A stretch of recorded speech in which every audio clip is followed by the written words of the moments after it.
మీ business ఏదైనా మీ ఊర్లో promotion చేయాలంటే అది సుమన్ టీవీతోనే సాధ్యం. ఇప్పుడే సంప్రదించండి.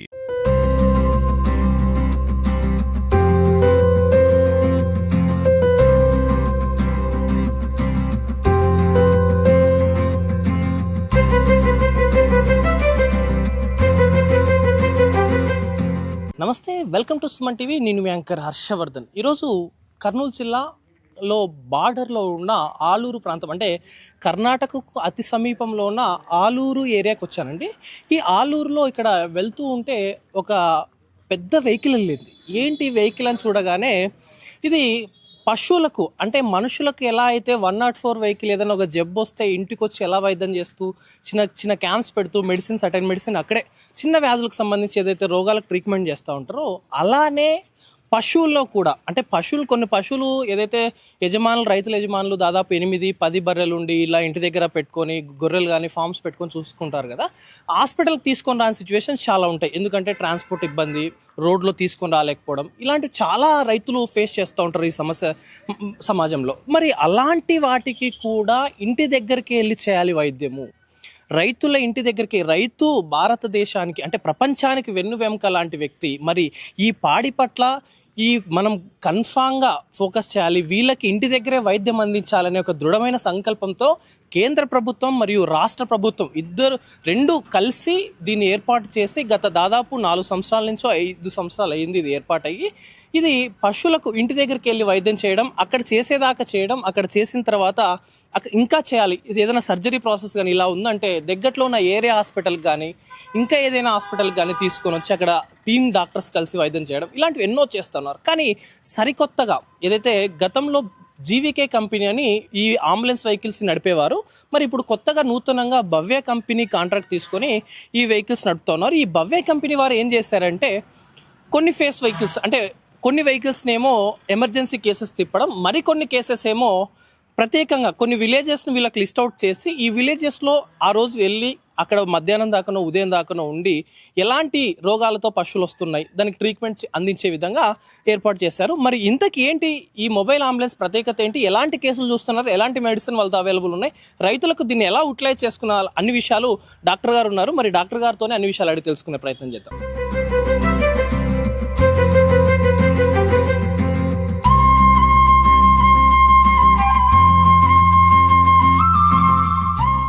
డాక్టర్ కిరణ్ మై గారు ఉన్నారు. మరి వారి మాటల్లోనే ఈ అంబులెన్స్ యొక్క మొబైల్ వెటనరీ అంబులెన్స్ యొక్క ప్రత్యేకతలను అడిగి తెలుసుకునే ప్రయత్నం.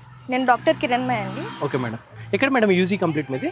నేను శ్రీ వెంకటేశ్వర వెటనరీ యూనివర్సిటీ ప్రొద్దుటూరులో కంప్లీట్ చేశాను. ప్రొద్దుటూరులో కంప్లీట్? అవునండి. ఓకే, ఎన్ని రోజులు అయింది మేడం కంప్లీట్ అయిపోయి? కంప్లీట్ అయ్యి 8 months అయింది. నేను ఎంవిసిలో చేరి 7 months అవుతుంది. అయిపోయిన వెంటనే జాయిన్ అయిపోయారు. Yeah, okay madam. ఎలా ఉంది మేడం 196 వెహికల్? ఎలా అంటే మనుషుల్లో చూసి ఉంటాం ఇలా అంబులెన్స్ పెట్టడము, ఇంటికి వెళ్ళేది 104లో ఏదైనా ఎమర్జెన్సీ వెళ్ళి రకరకాల క్యాంప్స్లో పెట్టి చేయడము, లేకపోతే ఏదైనా ఎమర్జెన్సీ అయిపోయి మెటర్నిటీలో కానీ ఇంకా రకరకాల ఏదైనా ఎమర్జెన్సీ అయితే హాస్పిటల్ తీసుకుని కూడా మనుషుల్లో చూసింటాం. పశువుల్లో ప్రత్యేకంగా అనిపిస్తుంది. ఎలా ఉంది మేడం దీంట్లో చేస్తూ ఉంటే మీ ఫెయిల్ అలా అనిపిస్తుంది? నిజానికి ఇది ప్రభుత్వం ప్రవేశపెట్టిన చాలా ఇన్నోవేటివ్ స్కీమ్ అండి.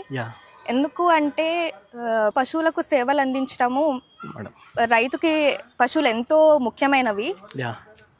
వాటికి ఏమన్నా అయినా వాటిని తరలించడమే రైతుకి చాలా ఖర్చుతో కూడుకున్న పని, చాలా కష్టమైన పని కూడా. కొన్నిసార్లు వాళ్ళకు కూడా ఇబ్బంది అయ్యి వదిలేస్తుంటారు. అదే ఎంవిసి వల్ల రైతుకి ఇంటి దగ్గరకే వాళ్ళకి వైద్యం అందుతుంది. ఎన్నో పశువులకు మంచి వైద్యం అందించగలుగుతున్నాము. Okay madam. కొత్తగా ఇప్పుడు ప్రభుత్వం ఈ వెహికల్స్ని 2 భాగాలుగా విభజించడం జరిగింది. Okay madam. Phase 1 fixed vehicles మరియు ఎమర్జెన్సీ వెహికల్స్ అని. Okay madam. ఫిక్స్డ్ వెహికల్స్ యొక్క ఉద్దేశం ఏంటంటే మారుమూల గ్రామాలకి ఎక్కడైతే ఎటువంటి ఆసుపత్రులు కానీ ఎటువంటి వసతులు లేవో అక్కడ కూడా వైద్యాన్ని అందించాలనేది ఫిక్స్డ్ వెహికల్స్ ఒక ఉద్దేశము. రోజుకి 2 ఊర్లు, ఒక పూట ఒక ఊరు, మధ్యాహ్నం ఒక ఊరు లాగా ఇప్పుడు మాకు చెప్పడం జరిగింది. Okay madam. అక్కడికి వెళ్ళి రైతులతో మాట్లాడి పశువులకి బాలేని వాటికి ట్రీట్మెంట్ కానీ లేదా బాగున్న వాటికి కూడా కొంచెం జనరల్ హెల్త్ చెకప్స్ కానీ, వాటికి డివార్మింగ్ ఇంకా ఏమైనా అవసరమైతే వాళ్ళకి సలహాలు ఇవ్వడం కానీ జరుగుతుంది. అదే ఎమర్జెన్సీ ఎమర్జెన్సీ వెహికల్స్కి వచ్చేసరికి ఎప్పుడైతే ఏదైనా పశువుకి బాగాలేదు, ఏదైనా గాయాలు కానీ వ్యాధులు కానీ ఏదైనా యాక్సిడెంట్ కానీ అలాంటివి ఉన్నప్పుడు రైతు కాల్ చేయంగానే వాళ్ళకి వైద్య సేవ అనేది అందడం జరుగుతుంది ఎమర్జెన్సీ వెహికల్స్ ద్వారా. Okay madam. మేడం ప్రధానంగా ఇక్కడ మీరు రెండు చెప్పారు, ఒకటేమో ఎమర్జెన్సీ కేసెస్కి వెళ్తుంది, ఇంకోటేమో ఫిక్స్డ్గా ఒకటే విలేజెస్కి వాళ్ళు ఇచ్చిన గైడ్ లైన్స్ ప్రకారం వెళ్తుంది అన్నట్టు చెప్పారు కదా. ప్రధానంగా ఏవి వెళ్తాయి, ఏవి ఎక్కడికి వెళ్తాయి అనేది ఎలా డివైడ్ చేశారు? ఈ ఆలూరు ఇప్పుడు ఫేజ్ 1 ఫేజ్ 2 అనేవి రెండు ఉన్నాయి. ఫేజ్ 1 వెహికల్స్ ఏంటి అంటే 2021లోనే వాళ్ళు పెట్టారు. ఫేజ్ 2 వెహికల్స్ తర్వాత సంవత్సరం వచ్చాయి. ఫేజ్ 1 వెహికల్స్ మాత్రము ఖచ్చితంగా ఫిక్స్డ్ కేసెస్ కనే వెళ్తాయి. ఫేజ్ 2 వెహికల్స్ ఎమర్జెన్సీ కేసెస్, రైతు ఎక్కడికి కాల్ చేస్తే వాళ్ళ ఇంటి దగ్గరికే వాళ్ళు వెళ్ళటం జరుగుతుంది. ఎలాంటి కేసులు వస్తుంటాయి మేడం? మామూలుగా ఇది రూరల్ ఏరియా, ఇక్కడ సంబంధించి వైద్యము అందుబాటులో ఉండకపోయి ఉండొచ్చు, ఎందుకంటే రకరకాల మామూలుగా టౌన్ ఏరియాస్లో మిగతా దగ్గరికి వెళ్తే రకరకాల డాక్టర్స్ లివింగ్ బాగుంటుంది కాబట్టి ఉంటారు, ఇక్కడ ఉండడానికి కూడా ఇష్టపడరు అన్నది ఈ ప్రాంతంలో. కాబట్టి ఇక్కడ ఎలాంటి కేసులు మీరు చూస్తూ ఉంటారు ప్రత్యేకంగా? రూరల్ ఏరియాస్ అనేది మీరు అంటున్నారు, కానీ రూరల్ ఏరియాస్ లోనే మనకు పశు సంపద అనేది ఎక్కువ ఉంటుంది. టౌన్స్ లో ఉందా మేడం? బానే ఇక్కడ ఇక్కడ ఎలాంటి కేసెస్ చూస్తుంటారు మీరు ప్రత్యేకంగా మేడం? ఇన్ని రోజులు మేము ఎమర్జెన్సీ కిందనే తిరిగాము కాబట్టి ఎమర్జెన్సీలో కుంట్లు, అలాగే ఈన లేకపోవటం డిస్టోకియా, ప్రొలాప్స్ కేసెస్ కానీ మేము చూసాము. లేదా రెగ్యులర్ గా వైరల్ డిసీజెస్ చాలా, గొర్రెల్లో బ్లూటంగ్ అని, పశువుల్లో LSD అని అలాంటి కేసెస్ మేము చాలా చూసాము. ఇంకా కంట్రోల్ అవ్వలేదు మేడం LSD? ఇంకా తగ్గింది. ఇంతకు ముందు వచ్చినంత అయితే ఇప్పుడు లేవు, ఎక్కడో 1-2 ఉండొచ్చు, కానీ ప్రభుత్వం కూడా టీకాలు అందజేస్తున్నారు. ఏం టీకా ఇస్తున్నారు మేడం? లంపీ స్కిన్ కి separate vaccine madam? Pox lumpy skin కి సెపరేట్ వ్యాక్సిన్ అనేది అయితే లేదండి. పాక్స్ వ్యాక్సిన్ పనిచేస్తుంది దానికి, కానీ రైతులు ఖచ్చితంగా దాన్ని సరైన సమయంలో వేసుకుంటేనే అది పనిచేస్తుంది. రోగం రాకముందే వ్యాక్సిన్ తీసుకోవడం బెటర్ అంటారు. Yeah madam. ఓకే మేడం, మీ దగ్గర ఎలాంటి ఫెసిలిటీస్ ఉన్నాయి? ఇప్పుడు మీరు వెళ్ళి వైద్యం చేయాలంటే ఇంత పెద్ద వెహికల్ వెళ్తుంది, ఒక డ్రైవర్ ఉన్నారు, ఒక పారామెడిక్ అన్నట్టుగా ఏదో డిసిగ్నేషన్ మీరే చెప్పారు. మీకు ఎలాంటి ఫెసిలిటీస్ ఉంటాయి మేడం? అంటే మీ దగ్గర ఉన్న ఎక్విప్మెంట్, ఎనిమల్స్ షిఫ్ట్ చేయడానికి కానీ, పెద్ద ఎనిమల్స్ని ఏదైనా తీసుకొని రావడానికి కానీ, ఎక్విప్మెంట్స్ కానీ, ఎందుకంటే గ్రామీణ ప్రాంతంలో ఎక్కువ శాతము ఆర్టిఫిషియల్ ఇన్సెమినేషన్ జనాలకు ప్రతి ఒక్కరికి అవగాహన ఉంటుంది. యా, మీ దగ్గర కూడా అవైలబుల్ ఉంటుంది మేడం అది? ఆర్టిఫిషియల్ ఇన్సెమినేషన్ అయితే ఇవి ఎంతైనా ట్రీట్మెంట్ పరంగా మేము వెళ్తున్నాము, ఎమర్జెన్సీ కాబట్టి అవైతే మా దగ్గర అందుబాటులో లేవు. మా దగ్గర ప్రతి వ్యాధికి సంబంధించిన ట్రీట్మెంట్ వరకు మా దగ్గర ఉంటుంది. అలా కాకుండా ఇన్సూరెన్స్ కానీ, టీకాలు కానీ లేదు. ఏదైనా గవర్నమెంట్ కి సంబంధించినవన్నీ ఖచ్చితంగా ప్రభుత్వ ఆసుపత్రిలో వాళ్ళకి ఖచ్చితంగా అందుతాయి. ఎలాంటి ఎనిమల్స్ ఫోన్ చేస్తే మీరు వెళ్తారు మేడం ప్రత్యేకంగా? అది ఏదైనా కావచ్చండి, కుక్కలైనా ఉండొచ్చు, పిల్లులైనా ఉండొచ్చు, కోళ్ళైనా ఉండొచ్చు, గొర్రెలు, మేకలు, పశువులు, ఏ దానికైనా బాగాలేకపోయినా మేము వెళ్తారు. ఎంత టైంలో వెళ్తారు మేడం? ఎందుకంటే రైతు ఎమర్జెన్సీ అంటే పూర్తి ఎమర్జెన్సీ స్థాయిలో ఉన్న దానికి వెళ్తారా, లేకపోతే ఎలా మేడం? అది మేము రైతు చెప్పేదాన్ని బట్టి, కొన్ని ఎమర్జెన్సీ కేసెస్ వాళ్ళు చెప్తారు ఖచ్చితంగా పశువు పరిస్థితిని బట్టి, అది లేయలేని పరిస్థితిలో ఉన్నంతే అలాంటి కేసులకే మేము ముందు వెళ్తాము. లేదు కొంచెం చిన్నవి, కొంచెం దగ్గుతున్నాయి, కొంచెం బాగాలేనన్న వాటికి మేము తర్వాత వెళ్తాం. Okay madam. ఎలా మేడం మిమ్మల్ని కాంటాక్ట్కి ఏదైనా బాగాలేని స్థితిలో ఉన్నప్పుడు ఈజ్ అన్లిటరేచర్, రైతులు మాక్సిమం ఎక్కువ శాతం అన్లిటరేచర్సే ఉంటారు, వాళ్ళకి ఫోన్ సౌకర్యం ఉంటుంది అనుకోండి. ఇప్పుడు మొబైల్ కన్ఫామ్గా అందరితో ఉంటుంది. ఎలా కాంటాక్ట్ అవ్వాలి? ఎలా? మీ నెంబర్ ఏదైనా టోల్ ఫ్రీ నెంబర్ ఉంటుంది మేడం? మాది 1962 అండి. Okay madam. 1962 ఆ నంబర్కి కాల్ చేస్తే ఖచ్చితంగా తగులుతుంది. Okay madam. రైతులకు విన్నపం అంటే ఒక్కసారి తగలకపోతే వాళ్ళు మళ్ళీ చేయాల్సి వస్తుంది, ఎందుకంటే ఇది హెడ్ క్వార్టర్స్ కి వెళ్ళి వచ్చే నంబర్, అక్కడ నుంచి మాకు కాల్స్ వస్తాయి కాబట్టి ఒకసారి తగలకపోతే వదిలేకుండా మరిన్నిసార్లు ప్రయత్నించాలి. అంతేలేండి మేడం. ఇప్పుడు 100కి ఫోన్ చేసినా, 108కి ఫోన్ చేసినా, 104కి ఫోన్ చేసినా, ఏదైనా ఒక టోల్ ఫ్రీ నెంబర్ కాల్ చేస్తున్నాం అంటే చాలా కాల్స్ వస్తుంటాయి. నాట్ ఓన్లీ ఒక ఏరియాకి సంబంధించిన నెంబర్ కాదు, ఒక పర్సన్ నెంబర్ అయితే పర్సనల్గా వస్తుంది కాబట్టి అలా ఉండొచ్చు. ఇది చూడండి, మేడం గారు ఏం చెప్తా ఉన్నారంటే, ఎవరైతే రైతులకు మీ పశువుకు బాగాలేదన్న సమయంలో టోల్ ఫ్రీ నెంబర్ వీళ్ళది 1962 అనే ఒక టోల్ ఫ్రీ నెంబర్ ఉంది. ఈ నెంబర్ మీరు మీ సెల్లో, మొబైల్లో నిత్యం ప్రతి ఒక్క రైతు, కుక్క పిల్ల దగ్గర నుంచి ఎలాంటి ఎనిమల్ ఉన్నా కూడా ఇది నెంబర్ పెట్టుకోండి. ఎందుకంటే ఈ కాలంలో రకరకాల వైద్యానికి చాలా ఖర్చు అవుతుంది. ప్రత్యేకంగా ప్రైవేట్ వైద్యానికి మీరు మొగ్గు చూపుకోకుండా ప్రభుత్వం రకరకాల మెడిసిన్తో కూడిన ఇంత పెద్ద వెహికల్ పెట్టిందండి. దాదాపు ఐచర్ టాటా కంపెనీది అనుకుంటాను. ఇది చాలా పెద్ద వెహికల్. ఒక డ్రైవర్ అంటూ, ఒక డాక్టర్ గారు అంటూ దాదాపు దీనికి ఒక 2 లక్షల రూపాయలు ఉండొచ్చు నాకు తెలిసి మెయింటెనెన్స్. ఇంత పెద్ద ఫెసిలిటీస్ గ్రామీణ ప్రాంతంలో రైతు, సాధారణ ఎవరైనా కూడా వైద్యం అందాలి, పశువులకు వైద్యం అందాలి, పాడిని పెంచాలి, ఇలా రకరకాల ఆలోచనలతో ప్రభుత్వం, కేంద్ర ప్రభుత్వం అయితేనేం రాష్ట్ర ప్రభుత్వం అయితేనేం ఈ స్కీమ్ ఏర్పాటు చేసి దాదాపు 4 సంవత్సరాలు అవుతుంది. ఇప్పటికి చాలా సక్సెస్ఫుల్గా రన్ అవుతుంది. గతంలో వేరే కంపెనీతో ఉండింది, ఇప్పుడు మళ్ళీ కొత్త కంపెనీతో టై అయిపోయింది అన్నట్టు కూడా విన్నాను.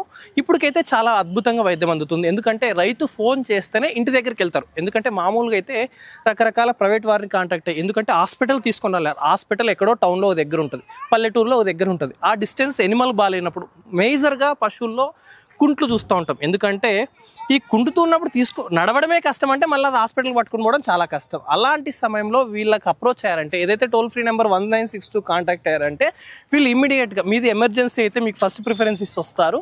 లేదు ఇంకా ఎమర్జెన్సీ ఇంకేదన్నా దాని కొద్ది ముందంటే దానికి వెళ్ళిన తర్వాత మీ దగ్గరికి వస్తారు. మేడం గారికి కాల్ చేయండి, తప్పకుండా సంప్రదిస్తారు. అంటే మేడం గారికి అంటే పర్సనల్గా మేడం నెంబర్ ఏముండదు, 1962 అనే టోల్ ఫ్రీ నెంబర్ కాల్ చేస్తే తప్పకుండా వచ్చి చేస్తారు. మేడం డిస్టోకే కేసు అన్నారు, ఇంతకీ డిస్టోకే కేసు అంటే ఏమనే దాని గురించి కూడా అడిగి తెలుసుకునే ప్రయత్నం చేద్దాం. పశువు ఈనటానికి ఇబ్బంది పడుతున్న సందర్భాన్ని మనం డిస్టోకే అంటాము. Okay madam.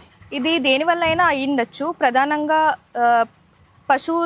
పశువుకి అంత బలం లేకపోవడం వల్ల అయ్యిండొచ్చు, లేకపోతే లోపల ఉన్న దూడ బరువు కానీ దాని సైజ్ కానీ ఎక్కువ ఉన్నప్పుడు కానీ ఆవులు ఇలాంటి సందర్భాన్ని ఎదుర్కోవాల్సి వస్తుంది. రైతులు దానికి ఇబ్బంది పడాల్సిన అవసరం లేదు. వెంటనే ఇది ఎంతైనా ఎమర్జెన్సీ కేసు కాబట్టి వెంటనే పశు వైద్యులను సంప్రదించాలి ఖచ్చితంగా.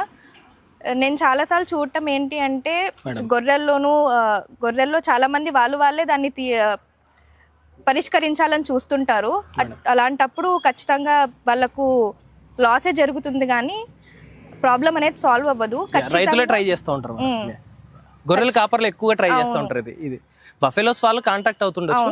ఈ గొర్రెల కాపర్లు ఎవరైతే ఉన్నారో వీళ్ళే సొంత ప్రయోగాలు చేయడానికి ట్రై చేస్తూ ఉంటారు. Yeah madam.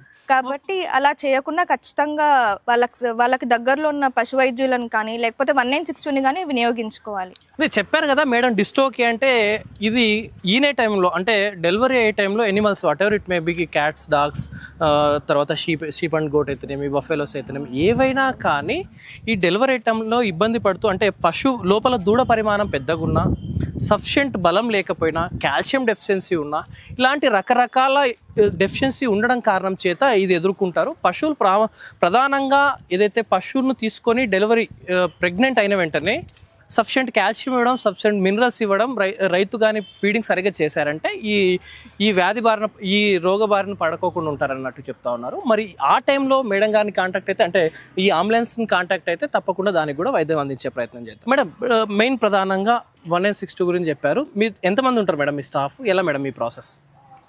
మా 1962 వెహికల్లో 3 అయితే స్టాఫ్ ఉంటారండి. Okay madam. ఒక పైలట్ ఉంటారు, అలాగే ఒక డాక్టర్ ఉంటారు, ఒక పారావెట్ ఉంటారు. Okay madam. కాల్ ఎప్పుడైతే కాల్ చేస్తారో అప్పుడు అది విజయవాడలోని హెడ్ క్వార్టర్స్కి వెళ్తుంది. అక్కడ నుంచి వాళ్ళు రైతు ఏ ప్లేస్ నుంచి ఉన్నారు, అది ఏ నియోజకవర్గంలోకి వస్తుంది, అక్కడ ఉన్న వెహికల్ ఏ వెహికల్ అయితే దగ్గరలో ఉందో ఆ ప్లేస్కి వాళ్ళకి వీళ్ళు అసైన్ చేయడం అనేది జరుగుతుంది. అక్కడ నుంచి మేము వాళ్ళ దగ్గర రైతు వివరాలు, రైతు నంబర్ కూడా మాకు రావడం జరుగుతుంది. తర్వాత మేము పర్సనల్గా రైతుకు కాల్ చేసి వాళ్ళ ప్రాబ్లం ఏంటో కనుక్కొని వాళ్ళు ఎక్కడున్నారో, వాళ్ళ ఇంటి దగ్గర ఉంటే ఇంటి దగ్గర, లేదా పొలాల్లో కానీ వాళ్ళు మేతకు కానీ తీసుకెళ్ళినప్పుడు ఎక్కడుంటే అక్కడికి మేము వెళ్ళడం జరుగుతుంది. చెప్పారు కదా మేడము, కానీ ఇక్కడ నాకు ఒక చిన్న డౌట్ ఏముందంటే, మామూలుగా మనుషులైతే ఏ వ్యాధి మనకు ఉందో, అంటే వ్యాధి అంటే ఏ డిసీజ్ ఉందో, ఇక్కడ లెగ్ పెయిన్ ఉందని, స్టమక్ పెయిన్ ఉందని, హెడ్ పెయిన్ ఉందని రకరకాలుగా మనం బయట కనిపించే విధంగా కానీ కనిపించనివి కానీ చెప్తా ఉంటాం డాక్టర్ గారి దగ్గరికి వెళ్తే. ఇది ఎలా ఉంటుందంటే ఈ వెటనరీ డాక్టర్స్ ఎవరైతే, ఎందుకంటే దీన్ని డయాగ్నోస్ చేయడం చాలా అద్భుతం, మరి ఇది ఎలా చేస్తారనేది కూడా. ఏదైనా వ్యాధిని పరిగణించడానికి మాకు రైతు చెప్పే వివరాలే ముఖ్యము. ఎందుకంటే ఆ పశువుతో రోజంతా ఉండేది రైతే, దాని బాగుగులను చూసుకునేది కూడా రైతే. కాబట్టి దాని 2 రోజులుగా కానీ 1 నెల నుంచి అది ఎప్పటి నుంచి అయితే బాధపడుతుందో, అది ఎలా ఉంది, దానికి ఏంటి, ఆయన చూసిన ప్రధాన లక్షణాలు ఏంటి అనేది మాకు రైతు చెప్పే వివరాలు మాకు ముఖ్యం. రైతు చెప్పే వివరాలను బట్టే మేము తర్వాత ఏంటి అనేది, మేమేం చేయాలి, మేము ఎలా డిసీజ్ డయాగ్నోస్ చేయాలనేది మేము చూస్తాము. కాబట్టి రైతు మాకు చెప్పేటప్పుడు రైతు చెప్పేదే మాకు ఫస్ట్ చాయిస్. రైతు చెప్పే హిస్టరీని బేస్ చేసుకొని మేము డయాగ్నోస్ చేస్తాము. దాంతో పాటు మీరు చూసేదాన్ని మేము రైతు చెప్పే హిస్టరీ, వాళ్ళు చెప్పే వివరాల్లో కలుపుకొని మేము ఏదైతే గమనిస్తామో దాన్ని బట్టి మేము వ్యాధి నిర్ధారణ అనేది చేసుకుంటాం. చెప్పారు కదా మేడం, చైల్డ్ పీడియాట్రిషియన్ డాక్టర్స్ ఎలా ఉంటారండి చూసారు కదా. పీడియాట్రిషియన్ పిల్లలు, నియోనట్స్ కానీ ఇంకా అంతకు మించి ఉన్న వాళ్ళు కానీ ఏ వ్యాధి పడుతున్నారో పిల్లలు ఏడిస్తే తల్లికి ఒక్కటే అర్థమవుతుంది, ఎందుకంటే తల్లి నిత్యం బిడ్డతో ఉంటుంది కాబట్టి అలా అర్థమవుతుంది. మరి అలానే ఎనిమల్స్ కూడా ప్రధానంగా రైతే మేతేస్తుంటాడు, రైతే చేను పిలుచుకొని వెళ్తుంటాడు, రైతే ఇంకోటి చేస్తూ ఉంటాడు కాబట్టి ఇది ప్రధానంగా రైతు ఆ పశువుకి ఏమైంది అనేది రైతుకు మాత్రమే అవగాహన ఉన్నది అన్నట్టుగా డాక్టర్ గారు చెప్తా ఉన్నారు. అంటే ఎలా మేత ఎంత మాత్రం తీసుకుంటుంది, నీరు ఎంత మాత్రం తీసుకుంటుంది, ఎలా నడుస్తుంది, దెన్ చాలా అద్భుతంగా కనుక్కుంటారండి వీళ్ళు. ఎలా అంటే ఈ వెటనరీకి సంబంధించిన వాళ్ళు దాన్ని చూస్తే ఆ సైగల్ను పట్టి అది ఏ వ్యాధి బారిన పడింది అనేది దూడని నుంచే చూసి చెప్పేస్తారు. అంతేకాకుండా ఇక్కడ ఇద్దరు లేడీ ఎంప్లాయీస్ ఉన్నారు. ఇంతకు ఒక పెద్ద పశువుని ఎలా పాడేసి ట్రీట్మెంట్ చేస్తారు, పశువుని ట్రీట్మెంట్ చేయడం, అంత పెద్ద ఎనిమల్ని దాన్ని దగ్గర తీసుకుని వెళ్ళి వైద్యం చేయడం అనేది చాలా క్రిటికల్ ఉంటుంది. అలాంటిది ఎలా చేస్తున్నారు అనేది కూడా అడిగి తెలుసుకునే ప్రయత్నం చేద్దాం. ప్రధానంగా మాకు రైతులే సహాయం చేస్తూ ఉంటారంటే ఎటువంటి పశువునైనా వాళ్ళు మాకు ఏ ఇబ్బంది లేకుండా ఎంతో సహాయం చేస్తారు. వాళ్ళు అసలు మా దగ్గరకు ఏ ఇబ్బంది రానివ్వరు. ఒకవేళ బోన్ ఉంటే బోనులో పెడతారు, లేదంటే కూడా వాళ్ళ తాళ్ళతో చెట్లకు కానీ వాళ్ళ దగ్గర ఉన్న ట్రాక్టర్లు కానీ ఏదో ఎద్దుల బండికి కానీ కడుతూ ఉంటారు. ఇంకా అది కూడా లేని పరిస్థితుల్లో ఇంకా పశువుని పడవేయాల్సి వస్తే దానికి సంబంధించిన మాకు కొన్ని విధానాలు ఉంటాయి. దాన్ని మేము రైతులతో చెప్పి మేము చేయించుకుంటాం. కానీ ఇక్కడ ఫీమేల్ ఎంప్లాయ్ చేయడం అనేది చాలా ధైర్యంతో సాహసంతో కూడుకున్న పని. చాలా ధైర్యం ఉండాలి, ఎందుకంటే ఒక ఎనిమల్ని కంట్రోల్ చేసి ఎంత క్రూయల్గా ఉంటాయి బిహేవ్ చేయడం అంటే ఫిరోషియస్గా బిహేవ్ చేస్తుంటాయి. అలాంటి టైంలో కంట్రోల్ చేయడానికి ఎలాంటి తీసుకొని చేస్తూ ఉంటారు మేడం? అలాంటి సందర్భాలే ఉన్నప్పుడు చాలా శాతం వరకు రైతులే చూసుకుంటారు. లేదు అది కూడా లేని సమయాల్లో వాటిని ముక్కు మీద తట్టడం కానీ వెన్నుముక్క దగ్గర పట్టుకోవడం వల్ల అవి కొంచెం శాంతం అవుతాయి. పైన టచ్ చేయడం వల్ల. నాకు చిన్నప్పటి నుంచి పశువుల మీద మక్కువ ఉండేదండి. మా చిన్నాన్నలు కూడా రైతుల దాని నుంచే వచ్చారు. వాళ్ళ దగ్గర కూడా నేను చూశాను. మూగజీవాలకు వైద్యం చేయడం ఎంతో ఆనందకరంగా ఉంటుంది. ఓకే మేడం, అంతేనా మేడం? ట్రైన్ ప్రధానంగా అయితే రైతు ఫ్యామిలీ నుంచి చూసారు కాబట్టి ఈ కోర్స్ నాతో పాటు ఎంవిసిలో ఇంకా ఇద్దరు ఉంటారండి. Okay madam. పారావెట్గా సరస్వతి నా దగ్గర 7 నెలలుగా ఉంటుంది మేడం. తను నాకు అన్నిట్లోనూ ఎంతో సహాయకరంగా, నేను వైద్యం చేయడానికి తను నాకు ఎంతో అనుగుణంగా నాకు సహాయం చేస్తూ ఉంటుంది. నా పేరు సరస్వతి. నేను 196 ఆలూరు నియోజకవర్గంలో పారా స్టాఫ్గా పనిచేస్తున్నాను. నేను మేడం సూచనల మేరకు నేను ట్రీట్మెంట్ చేస్తాను. సూది వేయడం కాను, ఏదైనా డివార్మింగ్ చేయడం కాను, అట్లాంటివి మేడం చెప్తేనే నేను ట్రీట్మెంట్ చేస్తాను. అంటే మేడం గారు చెప్పిన మేరకు ట్రీట్మెంట్ చేస్తా ఉంటాను. అంతే, మేడం గారు ఏదైతే చెప్తారో దాన్ని బట్టి నేను ట్రీట్మెంట్ చేస్తాను. బ్రదర్, నీ పాత్ర ఏంటి? నేను డ్రైవర్. నా పేరు ఉమాపతి. ఓకే, నేను ఉమాపతి. ఉమాపతినా? ఏం నీ driving duty? Driving duty. Okay, వీళ్ళకి హెల్ప్ చేస్తూ ఉంటావా? ఏదైనా ఎనిమల్స్ కట్టడం కానీ చేస్తూ ఉంటావు నీ పాత్ర? ఓకే ఓకే, ఎనిమల్స్ కట్టడం కానీ, హెల్ప్ చేయడం కానీ, మెడిసిన్స్ అందివ్వడం కానీ చేస్తూ ఉంటారు. విన్నారు కదా, చాలా అద్భుతమైన ఇన్ఫర్మేషన్ డాక్టర్ గారు కానీ, పారావెట్ గారు కానీ అందరూ చాలా అద్భుతమైన ఇన్ఫర్మేషన్ ఇచ్చారు 1962 వెటర్నరీ మొబైల్ అంబులెన్స్ మీద. మరి తప్పకుండా ఈ ప్రాంత ప్రజలే కాదు, రాష్ట్ర వ్యాప్తంగా ఇది ప్రతి చోట అమలవుతుంది ఇదే ప్రోగ్రామ్. ఇది ఏదైతే కేంద్ర ప్రభుత్వం, రాష్ట్ర ప్రభుత్వం పెట్టారో ఈ ప్రోగ్రామ్ స్టేట్ వైడ్గా ఈ ప్రోగ్రామ్ ఇంప్లిమెంట్ అవుతుంది. కాబట్టి వెటర్నరీ డిపార్ట్మెంట్లో దీన్ని సక్సెస్ఫుల్, ఎవరైతే పాడి పశువుల యజమానులు ఉన్నారో తప్పకుండా దీన్ని యూటిలైజ్ చేసుకోండి. అద్భుతమైన ట్రీట్మెంట్ చేస్తూ ఉన్నారు డాక్టర్ గారు. BVSC డిసిగ్నేషన్తో వీళ్ళు పనిచేస్తూ ఉన్నారు. వీళ్ళకి చాలా ఖర్చుతో కూడుకున్న వెహికల్, దాదాపు చాలా కేంద్ర ప్రభుత్వం, రాష్ట్ర ప్రభుత్వం దీన్ని చాలా ప్రత్యేకంగా తీసుకొని వస్తుంది. వీళ్ళకి ఏదైతే కాంట్రాక్ట్ ఇచ్చిన వాళ్ళు, భవ్య కంపెనీ వాళ్ళు కూడా చాలా అద్భుతంగా వీళ్ళని చూసుకుంటూ ఉన్నారు. డాక్టర్స్ని సరైన టైంకి అందించడం కానీ, మెడిసిన్స్ ఇవ్వడం కానీ అన్నీ సక్రమంగా చేస్తూ ఉన్నారు. కాబట్టి యూటిలైజ్ చేసుకోండి రైతులు. మీకు ఏం లేదండి, పెద్ద పని ఏం కాదు. మొబైల్ తీసుకొని టోల్ ఫ్రీ నెంబర్ 1962 అనే నెంబర్కి ఫోన్ చేస్తే విజయవాడ హెడ్ ఆఫీస్కి వెళ్తుందంట నెంబర్. వాళ్ళకు మనకు సంబంధించిన వివరాలు, రైతు పేరేంటి, మీ జిల్లా ఏది, మీ ఊరు ఏది, ఇంకా రకరకాల క్వశ్చన్లతో కూడుకొని ఉండొచ్చు. అంతకుమించి ఏం లేదు. మనం 100కి ఫోన్ చేసినా, 108కి ఫోన్ చేసినా ఎలా ఉంటుందో అలానే ఉంటుంది. వాళ్ళకి కాల్ చేస్తే వీళ్ళకి సంబంధించి ఎంప్లాయీ ఎవరైనా ఉంటే వాళ్ళకి కాల్ వస్తుంది. వీళ్ళ వెంటనే మీది ఎమర్జెన్సీ అని తెలియగానే వెంటనే వస్తుంది. ఇది ఎప్పుడు ఉంటుందండి, మార్నింగ్ నుంచి ఈవినింగ్ దాకా ఉంటుంది. మళ్ళీ ఈవినింగ్ తర్వాత అయితే ఉండదు. కానీ 31 days, ఇయర్లీ ఎన్ని డేస్ ఉన్నాయో పండగ కదా ఉండదు, ఇంకేదన్నా కదా ఫెస్టివల్ కదా, ఈరోజు ఇండిపెండెన్స్ డే, ఈరోజు రిపబ్లిక్ డే, ఈరోజు సంక్రాంతి, ఇలాంటివి ఏమి ఉండవు. ఒకరు లేకపోతే ఇంకొకరి దగ్గర నుంచి వస్తూ ప్రతిరోజు వీళ్ళది ఇంప్లిమెంట్ అవుతుంది. కాబట్టి ఎవరైతే రైతు సోదరులు ఉన్నారో తప్పకుండా ఈ మొబైల్ వెటనరీ అంబులెన్స్ను యూటిలైజ్ చేసుకుంటారని కోరుతా ఉన్నా. Thank you. నేను మీ anchor Palle Harshavardhan, Suman TV. Thank you madam.